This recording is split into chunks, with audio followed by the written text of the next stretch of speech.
He was humanity's last survivor, a triple S rank god who took the Demon King down with him. Yet he wakes up 10 years in the past, stuck in his younger body who served as a punching bag for bullies. But this time he didn't just bring back his memories. He unlocked the gluttony system. While other heroes grind for years, he simply devours a demon boss and keeps him as his trump card. The arrogant student council thinks he's an untouchable genius with a pathetic D rank score. But when our boy steps up, he unleashes a purgatory force so violent it literally fries the testing machine and registers a potential that the system can't even calculate. The name is Return of the Devourer, and this is just the beginning. The year is 2167 and humanity has officially reached the end of the line because the demon race has conquered every last inch of the planet. It is a total game over and our boy is the last man standing. As a triple S rank lightning assassin, he has spent the last 7 years watching several demon kings turn the world into their personal playground. One of these overgrown monsters is currently hovering over him doing a classic villain monologue and calling the human race pathetic trash. The Demon King decides it is time to turn our hero into a midday snack to power up his army. As the demon launches a red lightning attack, our boy does not just stand there like a statue. He is thinking about his sister and his master and every single person he lost to these beasts. He decides that even if it is his final act, he is dragging this monster down to hell with him. He activates a scale terminus art, and suddenly the Demon King realizes he is stuck in place. Our hero starts glowing like a neon sign, and with a final apology to his family for not being strong enough, he lets out one last blast. He kills the Demon King, who spends his final seconds being incredibly offended that a lowly human actually took him out.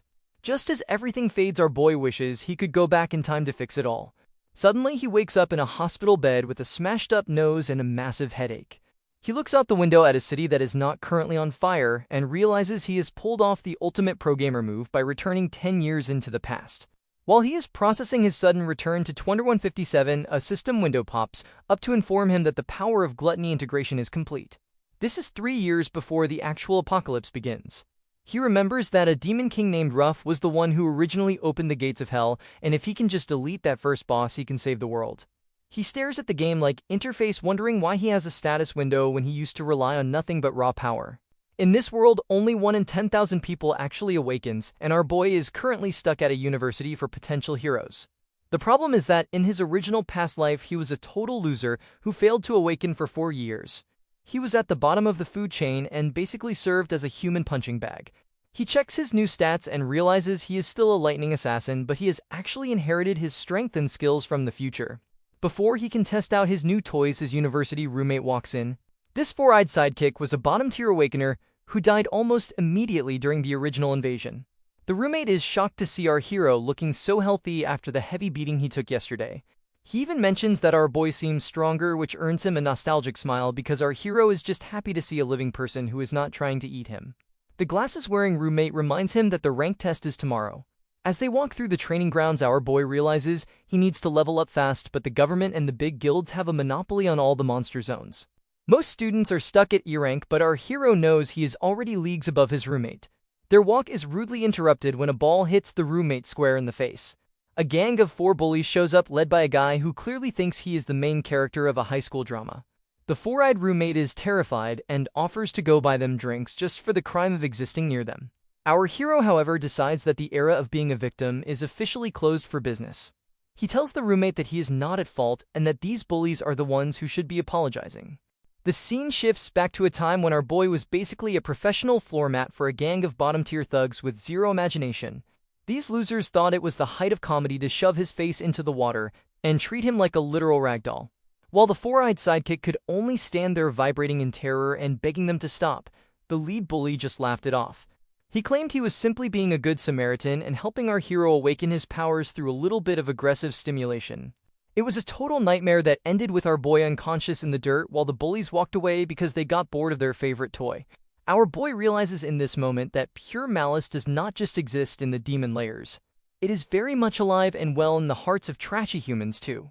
Back in the present, that same budget villain is still running his mouth, but our hero has officially run out of patience for this rerun. When the bully demands to know what our boy just said, he does not even blink. He calmly informs the oversized brat that they are not the ones in the wrong and that the bullies are the ones who should be practicing their apologies. This is apparently the funniest joke the bully has ever heard. This guy is only relevant because his big brother is the student council president, and he clearly thinks that nepotism gives him a free pass to be a menace.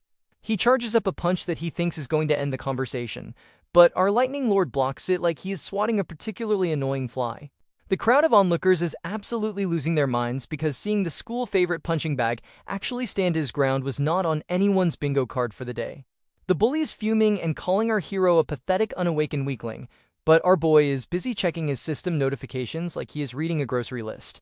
He flips the switch to his electric assassin job, and suddenly the air is crackling with enough energy to power a small city. The budget villain tries to save face by activating a skill called Indestructible Demon Armor, which honestly sounds a lot more impressive than it looks. It is basically the magical equivalent of putting on a cardboard box and calling yourself a tank. He jumps in for a kill shot, but our hero is already 10 steps ahead and moving like a blur. With a single punch to the face, our Lightning Lord sends the bully flying across the training grounds like a discarded trash bag on a windy day. The four-eyed roommate is standing there with his jaw on the floor, wondering if he accidentally walked into a completely different manhwa. The bully tries to act tough from his new home in the dirt, screaming at his lackeys to do something. But the backup dancers are too busy shaking in their boots. They can see the raw power radiating off our boy and they want absolutely no part of this beatdown. Our hero grabs the leader by the arm, tells him he is beyond pathetic, and delivers another blow that literally puts the guy through a brick wall. As the rest of the gang scrambles away like roaches when the lights turn on, our hero takes a second to analyze his performance. He realizes that even at level 1, his future self stats are more than enough to handle these E-rank nobodies who peaked in high school. However, there is one tiny problem that is bothering him. He just wiped the floor with a high-profile bully, but his experience bar has not moved a single inch.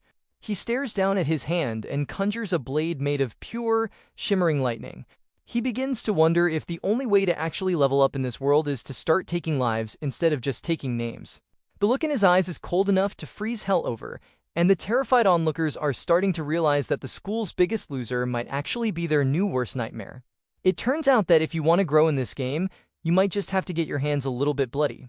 Just as our Lightning Lord is about to permanently delete that budget villain from the server, a blonde girl with a short haircut decides to play the hero of justice. She is the vice president of the student council, and she informs him that this is a school and not a fight club. She thinks the level of punishment he dealt out is already more than enough and promises that the gang will not lay a finger on him again. She clearly thinks she is doing our boy a massive favor, but he just tosses the bully to the side like a piece of yesterday's trash. He walks away without saying a single word to her because he knows that people like this only stop when they are truly terrified. A polite request from the student council is not going to change their trashy nature. Meanwhile, the rest of the gang is hiding behind a wall and shaking because they realized our hero's expression was actually bone-chilling. Back at the dorms, the four-eyed sidekick is acting like a person hype man. He is screaming at their other roommates that the school's favorite target has finally awakened as a super strong lightning assassin. He is bragging about how our boy rubbed the head bully into the dirt, but the other two roommates are not buying it. One of them is a nucleus mage who is way too busy flexing his own mediocre muscles, while the other is a computer nerd who thinks the sidekick's brain has turned into mush. The mage roommate is convinced that he is the only real combat class in the room, especially since our hero is currently out running laps instead of showing off his powers. He thinks he is a big deal just because he might squeeze into a school club, and he is totally unaware that the guy he is calling a weakling could probably end his entire career with a single sneeze. The scene shifts to a demon lair where the actual big fish are training. The student council president, who is the older brother of the bully our boy, just folded steps out of the zone covered in monster blood. His bandaged-up little brother is waiting there crying about how he was bullied in front of everyone and begging for a revenge tour. The president agrees to handle it, which shows that the whole family is clearly a bit of a mess. Later, over a fancy steak dinner, the blonde vice president points out that the president has a total monopoly on the school's talent. She mentions that normal students have no way to catch up to him because he controls all the access to the monster zones, which is exactly how the elites like to keep things. While the rich kids are eating expensive meat, our boy is out in the pouring rain with 100 kilograms of weight struck to his back. He knows that his physical body needs to be a temple of steel if he wants to handle the massive power from his future self. He is focused on the year 2160, which is when the Demon King named Ruff is scheduled to start the apocalypse and kill his only living relative. He is determined to kill that monster before the gates of hell can even open. In the middle of his intense workout, his sister calls him. She is full of energy and talking about a competition she entered and how she is going to solve their rent problems with the prize money. Our hero is practically vibrating with emotion just hearing her voice again, especially since he watched her die in his original life. He promises her that everything is fine, but inside he is vowing to fall into the deepest pits of hell if it means keeping her safe this time around. After finishing his midnight marathon, our boy finally heads back to the dorm for a shower and some sleep. He is still worried about how he is going to level up when the big guilds control all the monster layers.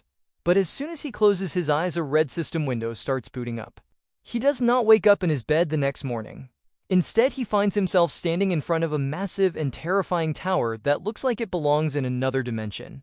It looks like the gluttony system is finally ready to show him exactly how he is going to get his revenge. He barely has time to wonder if he is sleepwalking through a demon lair before a group of bone stars decides to try and make him their afternoon snack. Our boy treats these ear-ranked trash mobs like a light warm-up exercise, deleting them effortlessly and watching his level jump straight to 2. He realizes this place is basically a private solo raid where every stop point he gains increases by 5, which is a total pro-gamer dream come true. When a boss monster tries to jump him from behind, our hero does not even break a sweat or lose his cool. He takes the beast down in one go, hitting level 3 and collecting a pile of loot that would make any treasure hunter jealous. But this is where things get truly broken. As he stares at the boss's remains, he activates the true power of gluttony. A surge of red lightning devours the monster and turns it into a card, giving our boy a permanent frost physique with cold resistance. He realizes he has basically stolen the power of a demon king for himself. While every other person on the planet is stuck with one class for life, our boy is now a walking cheat code who can possess infinite classes just by eating his enemies. It is like a buffet where the food gives you superpowers instead of a stomachache. Just as he is feeling himself, a massive wave of pressure hits him like a freight train. A hooded figure with more bandages than a mummy is chilling at the base of the tower and actually knows our hero's name. This guy is an S-rank boss and his stats are so high they are basically crushing our boy into the dirt just by existing. Even though the gap in power is wider than a canyon, the hooded weirdo keeps holding back and knocking our hero down over and over instead of finishing the job. He gives our boy a ridiculous choice: stay here and guard this demonic tower like a glorified bouncer, or get crushed into a pulp. Naturally, our hero chooses violence. He analyzes the monster's movements with surgical precision and notices a tiny 0.4-second windup before every swing. He uses that opening to dodge the blade and drive his lightning blade straight through the boss's heart. The paralysis effect kicks in, giving him just enough time to activate his lightning god speed and move 10 times faster toward a nearby light source. He thinks he is making a grand escape, but as he passes through the light, it vanishes into thin air like a bad magic trick. The monster, who is apparently a high-ranking warrior from Purgatory, laughs off the attack and informs our boy that the exit was just a cruel illusion. This place is not even a demon lair. It is something much worse. The hooded figure seems more impressed than angry, noting that our boy can analyze despair and find a glimmer of hope even when he is completely outmatched. It looks like our hero did not find a training ground, he found a high-security prison, and the warden is officially a fan of his work. Our boy is realizing very quickly that getting out of here is going to take a lot more than just a flashy exit strategy. Our boy is having a massive realization while staring at the monster in front of him. He remembers the final battle from his past life and realizes that the demon king he fought used to switch between different high-rank forms like he was changing outfits for a photo shoot. It turns out this bandage warrior was one of those forms, which means the power of gluttony has basically turned our hero's own body into a high-security storage unit for demonic souls. This Purgatory boss is actually surprisingly sharp and realizes that our hero is the only one who can handle the power of the tower without losing his mind. The monster decides to hand over the literal keys to the kingdom, or in this case, a triple S rank key to the demonic tower. He explains that he is actually a traitor to the demon cause because the demon king slaughtered his entire race just to satisfy their own greed. He tells our lightning lord to devour every single demon sealed inside the tower and use them as fuel to reach the very peak of the world. Our boy accepts the power, which instantly catapults him to level 10 and grants him a set of dual swords and a high-tier Star Warrior card. He vows to carry on the monster's will, which is a pretty intense promise to make before he has even had his morning coffee. He wakes up in his dorm room thinking the whole thing might have been a fever dream until he checks his system window and sees his level 10 stat staring back at him. His wounds are gone, his loot is in his inventory, and he's officially ready to stop playing nice. Of course, the moment is ruined by his Nucleus Mage roommate, who is back at it again with the ego tripping. This guy is acting like a total diva because he is a middle ear rank, which he thinks is a massive flex. He lectures our hero about how the gap between rank tiers is massive, and claims he could take on 10 low rankers at once. It is honestly embarrassing to watch someone be that proud of being slightly less mediocre than everyone else in the room. The group heads over to the university for the official rank test ceremony, and the atmosphere is thick with nerves and bad cologne. The smug roommate is still running his mouth until the gang of bullies from yesterday makes a guest appearance. The roommate tries to hide, but as soon as the bullies spot our hero, they do not start a fight. Instead, they literally bow down to the pavement and shout that their big brother has arrived. The smug roommate looks like his brain has just suffered a critical error, completely unable to understand why the school's favorite punching bag is suddenly being treated like a legendary mob boss. Just as the roommates are starting to suspect our boy might actually be a big deal, a new budget villain enters the chat. This guy is a student council officer and basically the president's personal laptop. He is a D-rank powerhouse who thinks he is a professional tracker because he claims he can smell malice. He walks right up to our hero and tells him that he smells like a permanent bottom feeder who has no right to be in the same room as the elites. Our boy just stands there looking bored because after facing down an S-rank purgatory warrior, a student council officer with a power complex is not exactly a threat to his safety. He is just waiting for the moment he can finally show these amateurs what a real monster looks like. Our boy is standing his ground when the student council officer decides to try and play the intimidation game. This guy is basically the president's personal lapdog, and he claims he can smell the scent of a permanent bottom feeder coming off our hero. Instead of being intimidated, our lightning lord just looks him in the eye and asks if he is actually a dog since he is so obsessed with sniffing other people. The lapdog is about to lose his mind and throw a punch, but the student council president himself steps in to play the role of the mature leader. He admits that his little brother was the one in the wrong and tells his lapdog to stand down, though he still gives our hero a look that says he does not consider him a threat at all. The golden boy thinks our hero is just a lucky commoner who got a few good hits in, and he definitely does not think they are on the same level. The testing ceremony officially kicks off, and the big shots are watching from a high-floor building like they are overlooking their kingdom. The blonde vice president is there with the university principal, and while everyone else is focused on the elites, she admits she is actually waiting to see what our boy can do. The test involves a specially made demon heart that absorbs an awakener's energy and turns it into data for everyone to see. It is basically a high-tech way of showing everyone exactly how mediocre they really are compared to the top-tier talent. The first one up from the dorm is the nucleus-made roommate who was flexing his muscles and talking big just yesterday. He was convinced he was a powerhouse, but the machine reveals he is still stuck at a mid-tier rank. He looks like he wants to cry because his dream of being a top-tier student just went up in smoke right in front of the whole school. The rest of the roommates do not fare much better as they all clock in with bottom-tier potential that basically guarantees they will be background characters for the rest of the story. The mood shifts when the actual talents start appearing. The president's lapdog managed to hit a low-tier D rank, which earns him plenty of cheers from the crowd. But the real main event is the student council president. He is the heir to a massive guild, and he decides to hold back just a little bit of his power to save the real show for graduation. Even while holding back, he smashes the school record by hitting a high-tier D rank with S-rank potential. The crowd goes absolutely wild, and the professors are already planning to report him to the state as a national treasure. It is basically a one-man parade, and the golden boy is soaking up every bit of the attention. Just as the hype for the president reaches a fever pitch, the announcer calls the next student to the stage. It is finally time for our boy to show everyone that a lightning assassin from the future does not play by the same rules as these schoolyard elites. The blonde vice president is leaning in to watch, and the principal is shocked she's interested in the nobody. The rest of the school is about to find out that the bottom feeder they have been mocking is about to break their precious machine and ruin their perfect little hierarchy. Our boy walks up to the heart, and the air feels like it is about to catch fire. As our lightning lord prepares to take his turn at the test, the president's personal lapdog decides to bark one last time. He tells our boy to at least try to bring a tiny bit of honor to his loser-filled dorm and begs him not to show up with another embarrassing earring result. He laughs about how a room full of bottom-tier trash is the ultimate joke of the university and claims that even showing up to the graduation assessment would be a total disgrace for someone of his pathetic status.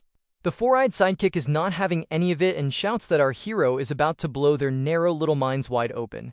He is basically our boy's biggest fan at this point, even if he does not fully understand the monster he is cheering for. Our boy steps into the testing chamber where a giant, pulsating demon heart is waiting to judge his worth. This machine is supposed to be the ultimate authority on power, but the moment our hero looks at it with those glowing red eyes, the heart looks like it wants to file for early retirement.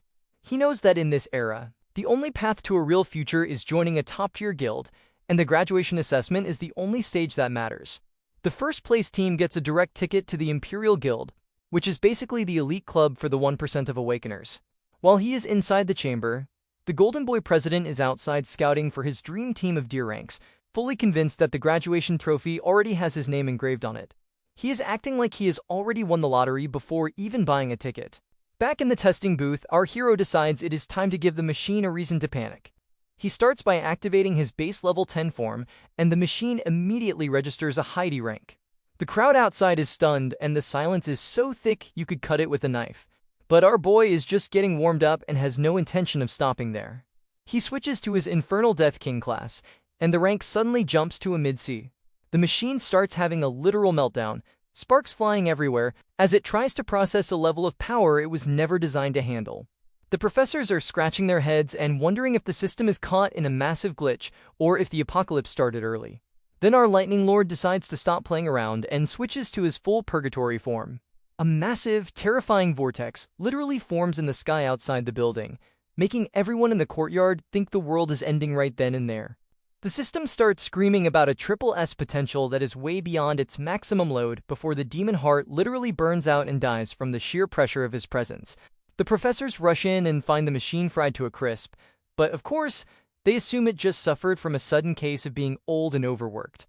They simply cannot wrap their tiny brains around the fact that a student just broke their most expensive toy. But our hero is the one who gets the last laugh.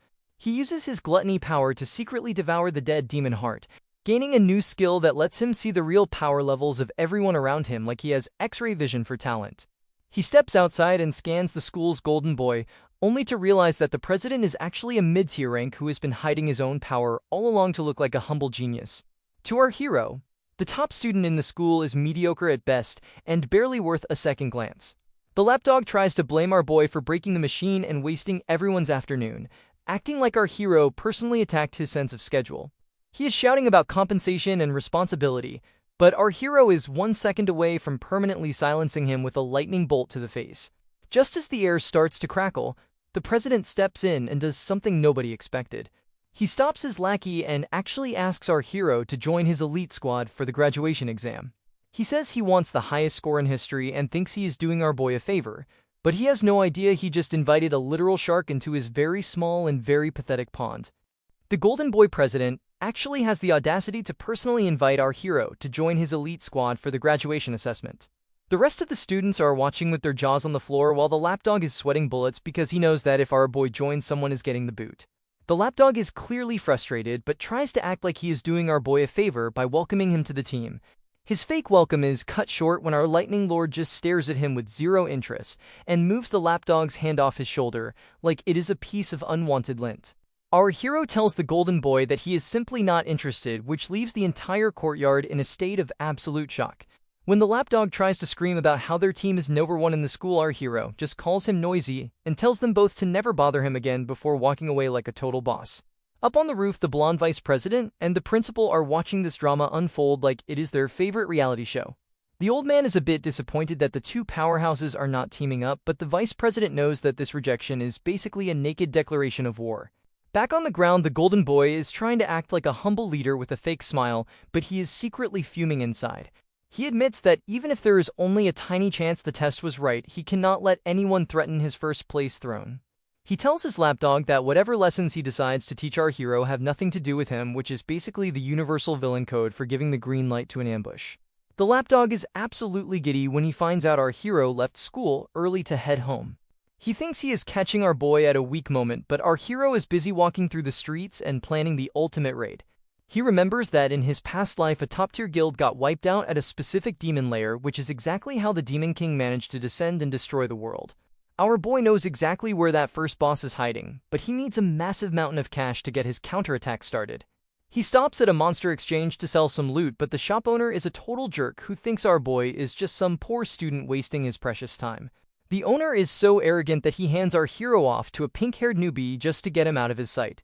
Our boy manages to secure $18,000 for some low-grade items, which is just enough to handle his rent problems for now. Then he decides to drop a nuclear bomb on the conversation by pulling out his massive S-rank purgatory swords. The arrogant seller starts laughing and claiming he has worked there for years and has never even seen a single A-rank weapon, let alone anything from a high-tier dungeon. Suddenly, the big boss of the shop appears with green hair and nearly has a heart attack when he sees the quality of the blades. He immediately shuts the arrogant seller up and reveals that these are not just some high-grade junk but actual S-rank purgatory equipment. The atmosphere in the shop shifts instantly as the manager treats our hero like royalty and invites him straight to the VIP room for some serious business. Our hero just smirks to himself because his plan to lure out the big fish is working perfectly. The arrogant shopkeeper is left standing there looking like a complete idiot while our boy prepares to make more money in one afternoon than that guy will see in a lifetime. Our lightning lord steps into the VIP room of the Monster Exchange with the kind of confidence that says he already owns the deed to the building. The green-haired manager and the pink-haired employee are practically tripping over their own feet to make him comfortable. The manager asks how much our hero wants for the legendary weapon, and our boy coolly asks for a $1 million loan. The manager almost has a physical meltdown right there in his expensive chair. He has to explain to our hero that an S-rank weapon is worth tens of millions and could cause a literal stampede of desperate hunters if it ever hit the open market. He is looking at our boy like he is either a runaway prince or a complete lunatic for lowballing himself. But our hero is playing the long game and has no intention of actually parting with his gear. He explains that he just wants to use the sword as collateral for a quick loan and promises to pay it back in 1 month with 10% interest. The manager is a sharp businessman and realizes he is dealing with a total prodigy. He correctly guesses that our boy is planning to use the prize money from the graduation exam to settle the debt. Instead of being a greedy corporate shark, the manager offers an even better deal. He gives our hero $1.5 million in cash on the spot with absolutely zero interest. He is basically buying a front row seat to our hero's future career, proving he is much smarter than the arrogant shopkeeper who tried to kick our boy out earlier. Before he walks out the door, our hero decides to drop one final flex that leaves the room in total silence. He reveals that he actually has a second S-rank sword tucked away that is identical to the first one. The manager looks like he is about to pass out because he realizes he is standing in the presence of a literal monster in human form. Meanwhile, the pink-haired employee gets an immediate promotion to supervisor just for having enough brain cells to treat our hero with basic respect.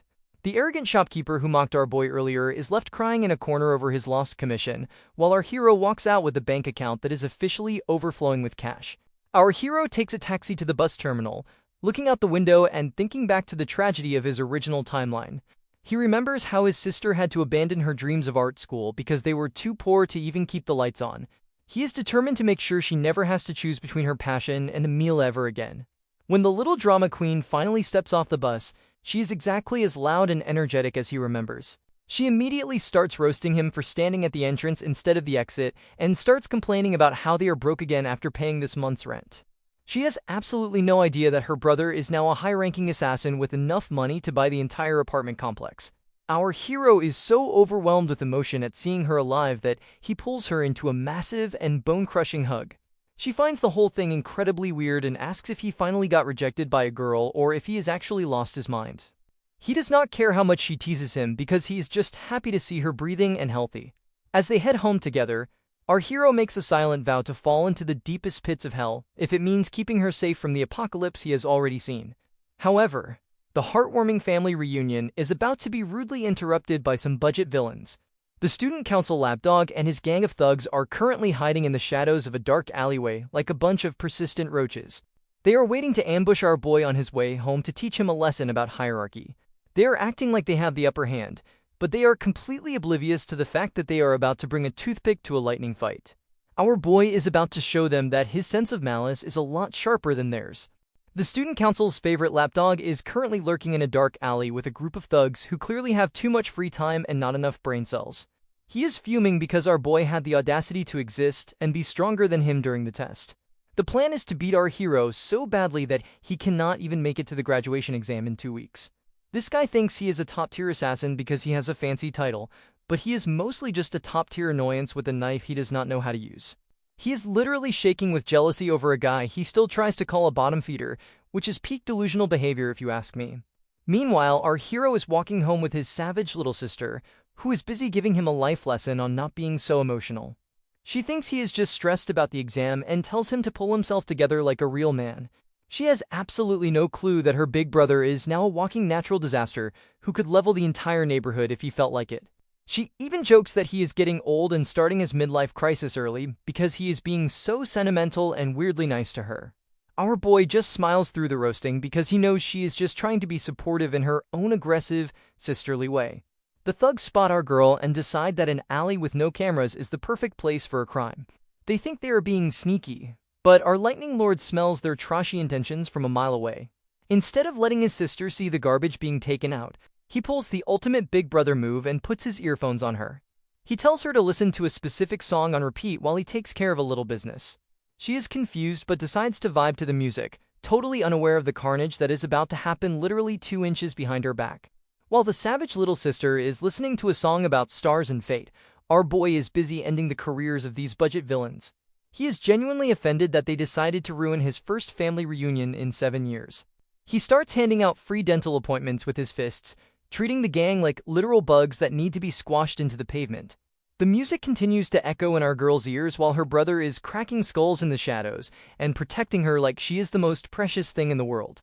He is moving so fast that the thugs probably think they are being hit by a localized thunderstorm.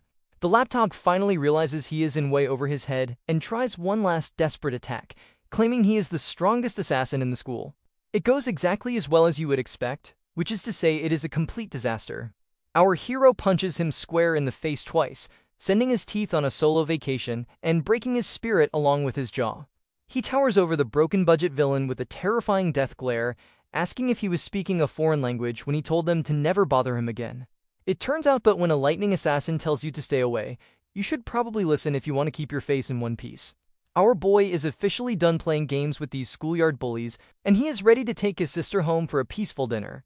We're back in the alleyway where the student council's favorite lapdog is currently rethinking every life choice that led him to this moment. Our boy has just finished turning the guy's ribs into a jigsaw puzzle, but he isn't done delivering the message. He looks down at the broken mess of a human with a death stare, so cold it could freeze boiling water, and asks the guy if he needs a translator for the phrase, "Never bother me again." The ambusher is lying there with 2 broken legs, trying to figure out how a supposed bottom-tier student just hit him with the force of a freight train. He realizes terrifyingly late that the rumors were true, and our hero is actually a monster in disguise. But before he can pass out from the pain, our boy holds a knife to his throat and demands absolute silence. He whispers that if this trash or any of his little friends ever try to breathe in his sister's direction again, he will hunt them down one by one. And he isn't speaking metaphorically.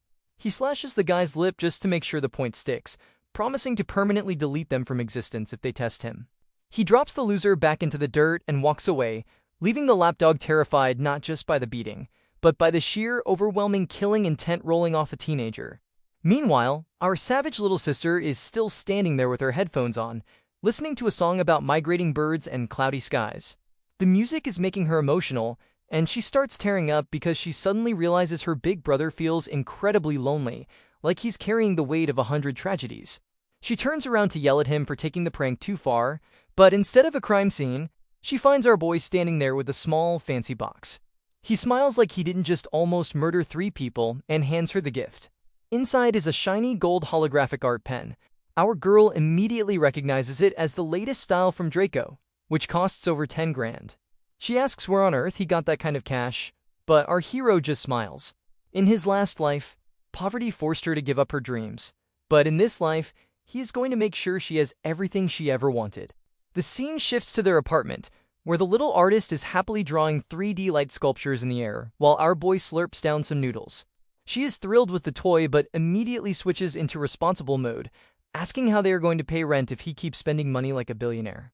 Our boy casually drops the bomb that he already paid the rent for the entire year. He tries to lie and says he started a small business with a friend, but let's be real, our hero has maxed out his combat stats and left his lying skills at level 0. His sister knows he is being incredibly suspicious, but seeing him smile for the first time in years stops her from interrogating him further. She puts a hand on his shoulder and tells him to just be careful, accepting the win for the family. While the siblings are having a wholesome moment, the villains are busy being dramatic in a dark room full of aquariums. The student council president is staring at a fish tank while receiving the report that his lapdog has 60% of his bones fractured. The blonde vice president notes that the lackey will definitely miss the graduation exam, but the golden boy doesn't care. He says his team is better off without deadweight, proving once again that his loyalty is as fake as his public persona. A director with a questionable mustache enters the room to stir the pot. He confirms that our boy is officially registered as a C rank, which makes him the only student in the entire school ranked higher than the president. He warns the Golden Boy that a VIP from the Alliance is coming to watch the exam, and if he embarrasses the school by losing to a nobody, his position might be given to someone else. The president, however, is drowning in his own arrogance. He scoffs at the idea, claiming he hasn't even used a fraction of his real power yet. He stares at a shark eating a smaller fish in the tank and promises to show everyone who the real predator is on exam day. It is a very cliché villain monologue, but he seems to be enjoying himself. Back at the dorms, our boy finishes a casual 100-kilometer run with weights like it's a light evening stroll. He is running the numbers in his head, planning to win the Millennium Prize at graduation to pay back his loan to Kevin. He knows he needs to level up a few more times before the big day, so he decides to finally test out the mysterious key he got from the system. He summons the SSS-ranked Time Raft key, which is the only thing capable of unlocking the gates of the Tower of Darkness.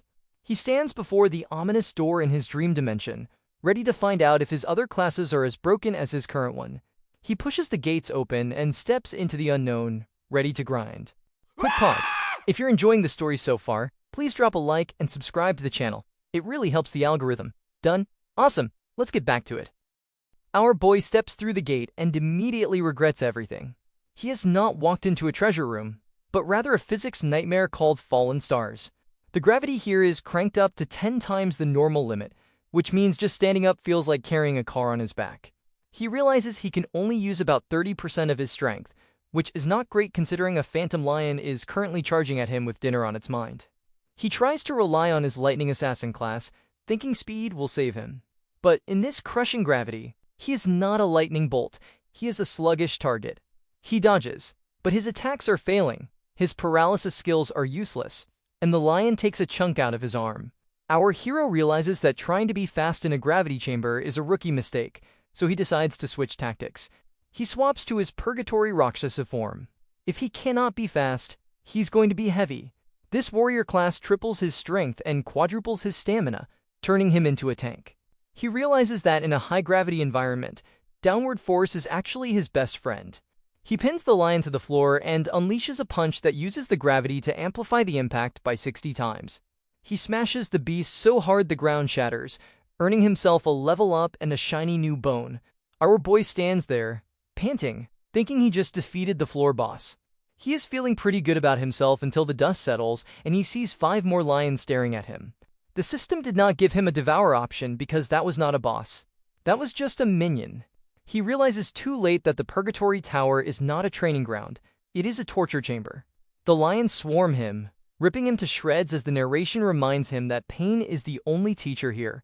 He wakes up in his dorm room screaming, drenched in sweat. The physical wounds are gone, but the phantom pain of being eaten alive lingers.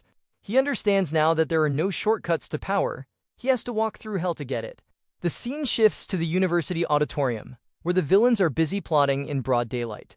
The mustache-swirling director is on stage, announcing that the rules for the graduation exam have changed. Apparently, some VIPs from the Guild Alliance are watching, so they need to make the show interesting. The new rule is that every team needs at least 5 members, and one of them must be a high E rank or above. The students are chatting, wondering if this is just for entertainment, but then the rank list drops on their response. And this is where the sabotage happens. The director has officially cooked the books. Our boy checks his status and sees that he is listed as a low E rank. The crowd immediately starts murmuring. They all saw him break the testing machine, but because a piece of digital paper says he is trash, they instantly believe it. The students start gossiping that the machine must have been broken after all, and our hero is radioactive.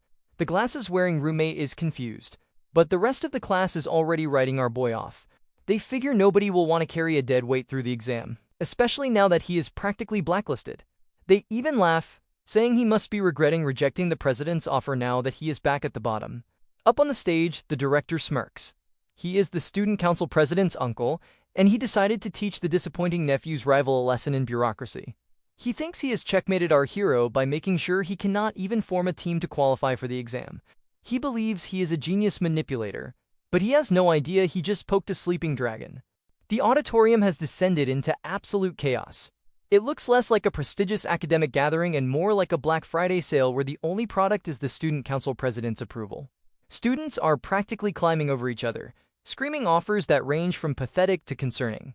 One guy is begging to be the team's healer, Another is promising to carry the luggage, and one particularly desperate soul literally offers to be the president's errand dog. It is humiliating. It is tragic, and the president is soaking up every second of it like a lizard on a warm rock. Meanwhile, in the sad corner of the room, our boy and his 3 roommates are experiencing the exact opposite energy. They are radioactive. The glasses-wearing roommate is furiously tapping on his calculator, running the numbers again and again, hoping that maybe math will change just for them. But the reality is brutal. They are 1 member short, and with our hero's rank falsified to low E, nobody with a working brain cell wants to join their sinking ship. Just when the vibe couldn't get any worse, a group of 4 guys strolls over. But they aren't here to offer a helping hand. They are here to poach. The leader of this little clique ignores the roommates entirely and looks straight at our boy, telling him to dump the trash and join a real team. It is a classic scumbag move, expecting our hero to sell out his friends for a better grade. But before our boy can even open his mouth to roast them, his large roommate steps up like a brick wall. He tells the poachers to get lost, declaring that their dorm has a pact. They ride together, they die together. It is a beautiful moment of loyalty that makes the student council's plastic alliances look even cheaper. Our boy watches the director smirking on stage and finally connects the dots. The director shares a surname with the president. This isn't just bad luck. It is a full-blown nepotism conspiracy designed specifically to fail him. He realizes that trying to follow the rules is a waste of time because the game is rigged. So he decides to flip the board. He starts preparing to issue a duel challenge, planning to physically beat the president in front of everyone to bypass the team requirement entirely. Violence is always an option. But just as he is about to unleash the thunder, the doors to the plot twist swing open. The blonde vice president, the Ice Queen herself, steps forward. Her voice cuts through the noise like a knife as she loudly asks if our boys' team still needs a member. The entire hall goes dead silent. You could hear a pin drop. The Golden Boy president looks like he just swallowed a lemon. He cannot comprehend why the elite exchange student would reject his super team to join the loser squad. The director immediately starts sweating. He rushes to the microphone, stuttering that she is an exchange student and therefore ineligible to bail out the trash. He thinks he has won, but suddenly, the Prinkful materializes out of thin air. The old man plays the role of the benevolent grandfather, nodding along with the rules, but then he traps the director in a verbal corner. He loudly questions if excluding students is really fair for the school's reputation, staring at the director with a look that says, "I know what you did." Cornered by his boss and the public eye, the director crumbles. To save his own skin, he is forced to announce a special exception. He declares that for this year, only teams with fewer than 5 members or low ranks can participate. He tries to frame it as an act of generosity, but everyone knows he just got checkmated. The team is officially registered, and our hero is named the captain. The roommates let out a collective sigh of relief, thinking the nightmare is over, and they can just pick an easy dungeon to survive.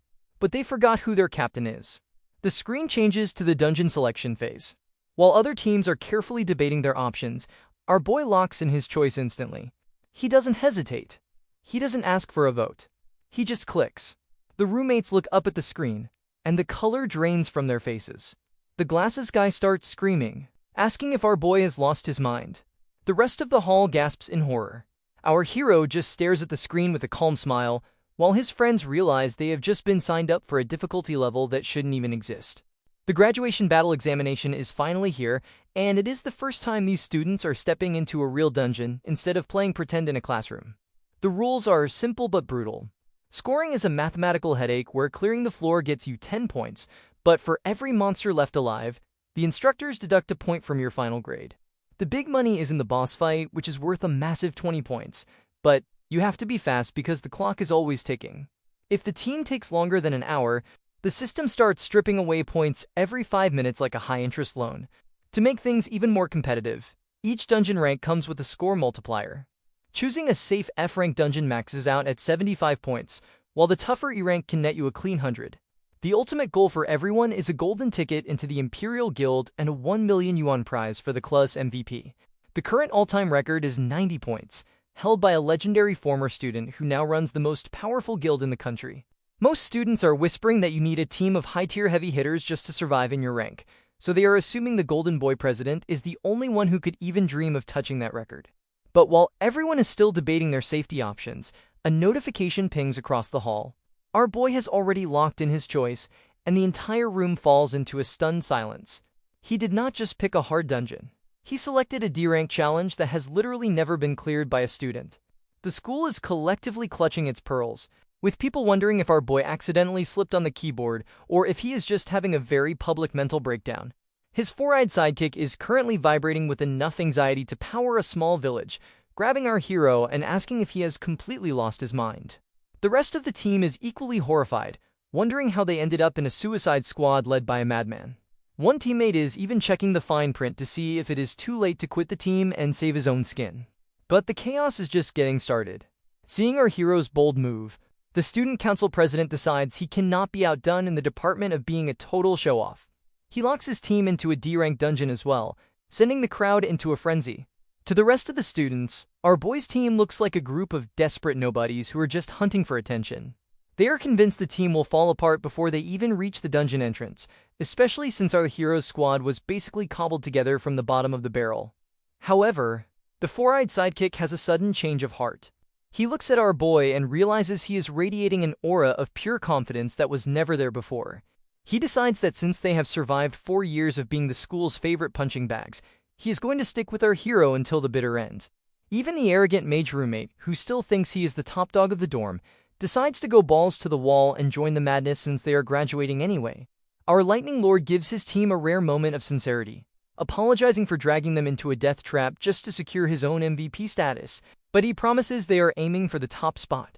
This leads to a spicy face-off with the student council president, who informs our hero that there can only be one strongest student in this school. The blonde vice president watches the tension from the sidelines, noting that the war between the underdog and the golden boy is officially out in the open. Up in the observation deck, the principal and the vice president are having a serious chat about our boy's overconfidence. Even with a 3x multiplier and a potential max score of 150, the difficulty spike of a D rank is basically a vertical wall. The principal is skeptical, believing it is impossible for a group of low-tier students to bridge that power gap in the 17 days left before the exam. While everyone else is busy using the school's fancy combat simulators, our boy has his team out in the dirt doing the most miserable workout imaginable. They are doing shuttle runs, sprints, and carrying heavy logs like they are training for a triathlon instead of a magic battle. The four-eyed sidekick is out of breath and wondering why they aren't practicing their elemental powers, but our hero shuts that down quickly. He explains that simulators are just fancy video games and that when the fear of a real monster hits you like a flood, your brain will forget every theory you ever learned.